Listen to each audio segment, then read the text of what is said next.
Thousands of British holidaymakers this week made a last-minute dash to get home before a 14-day quarantine requirement came into force for people arriving from France. And the isolation measure also applies to the Netherlands, Monaco, Malta, Turks and Caicos and Aruba, amid concerns that a rising number of COVID cases. Eurotunnel trains sold out and airfares were up to 6 times more than normal, and ferries increased capacity. Now, France has warned of reciprocal measures. The Netherlands advised against all but essential travel to the UK once restrictions came into force on Saturday, but said it would not introduce reciprocal measures.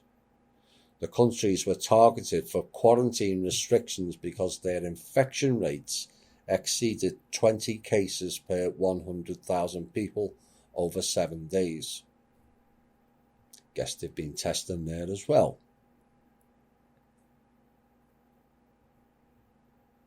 An absolutely ridiculous policy. But is anyone surprised at the length of the quarantine period? It's a legendary 2 weeks becomes more clear as another MK Ultra mind control trigger and or spellcast.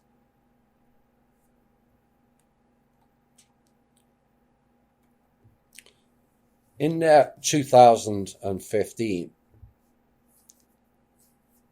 there was an issue that has cropped up again and is central to what's going on today in Belarus. And during the Barack Obama administration in the US, and after another wide-margin re-election win by Lukashenko in Belarus, the Ron Paul Institute Executive Director Daniel McAdams discussed the US government's disdain for Lukashenko and the Belarus government.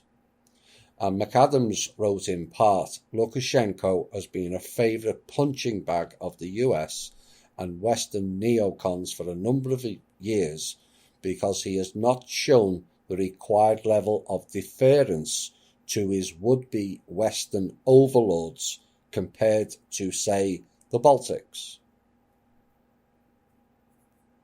Now, Belarus is the target of the NATO group, having acquired takeovers in many of the Baltic states, including Ukraine. Same pattern, same program, same clowns in America-based people is why. Now, Mr. Lukashenko routinely wins re-election even as the US government has funneled millions of our dollars into the political opposition in hopes of somehow fomenting a regime change. And it said, don't believe the sanctimonious comments, whether from the Trump administration or the Biden campaign, about the US seeking to promote democracy and human rights in Belarus. This is about power. The US has let slide and continues to let slide democratic and human rights shortcomings of countries across the world where benefit can be obtained. Dictatorship? No problem. And the expression of concern about democracy and human rights is propaganda selectively applied to stir up support for, or at least quell opposition to, US intervention abroad. Now, Pompeo and Biden's statements regarding Belarus help make clear that overthrowing governments appears set to remain a feature of US foreign policy, no matter if Trump wins a second term or Biden defeats him in the alleged up-and-coming November election. And the Central Election Commission in Belarus says Mr. Lukashenko, who has been in power since 1994, won 80.1% of the vote, and the main opposition candidate Svetlana Tikhanovskaya got 10.12%. But she insists that the votes were improperly counted, and she won support ranging from 60 to 70%. Clearly, she is an agent of Langley and others. But the people of Belarus need to be very careful of who they blame or target, as not all is what it seems in that country. And this interfering in other countries' elections has gone on since the 1940s, and around 80 plus countries' elections have been tampered with by the CIA, mercenaries and other affiliated private contractor groups, all whilst crying the Russians are meddling in American elections. I know a solution. Let each country's people decide for themselves, shall we, like proper adults, not childlike behaviours.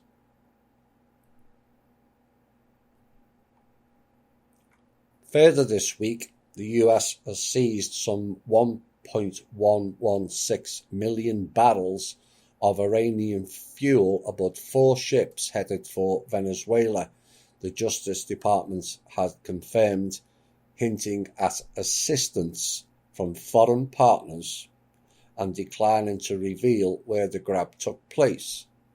Now, the agency hailed what it is called the largest ever US seizure of Iranian fuel in a statement on Friday, revealing Washington had nabbed the sanctions-skirting cargo en route to Venezuela with the assistance of unspecified foreign partners.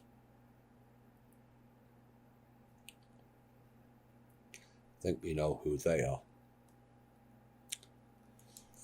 And the statement appeared to confirm a Wall Street Journal report citing anonymous government and shipping sources that claimed 4 tankers loaded with Iranian fuel had recently seen their cargo confiscated without the use of military force. The vessels were said to be rerouted.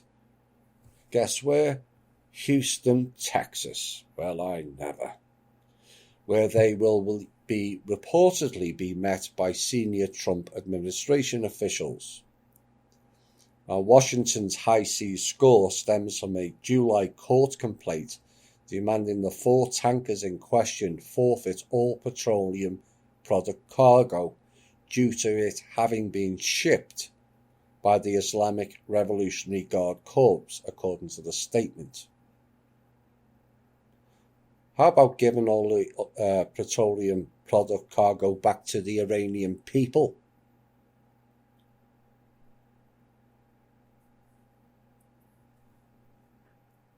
Well, there's common sense again. But it's funny they all mention because it was shipped by, quote, the Islamic Revolutionary Guard Corps, and yet ignore the terrorist connections of the Bush family, whose refineries in Houston, Texas, are controlled by them. Oops. Now, the US designated the IRGC, Islamic Revolutionary Guards, as a terrorist organization last year at the behest of Israel as it ramped up its maximum pressure campaign against Tehran. Oh dear. Let's all bend over like puppets because Israel says so.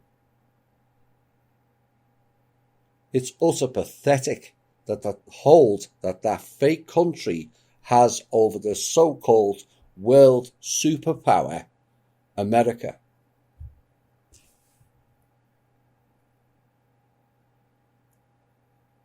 And the question to our public officials, if Israel tells you to bomb Canada into oblivion, are you going to do it? At which point does sanity prevail here? And who are they to dictate American policy? They can't even run their own country properly. Hello, Beirut. Now, since pulling out of the JCPOA nuclear deal in 2018, the Trump administration has leveled a bewildering array of sanctions against Iran, flooded the Persian Gulf with US military assets, and offered millions of dollars in bribes to Iranian ship captains to deliver their oil tankers into the hands of America. That is piracy.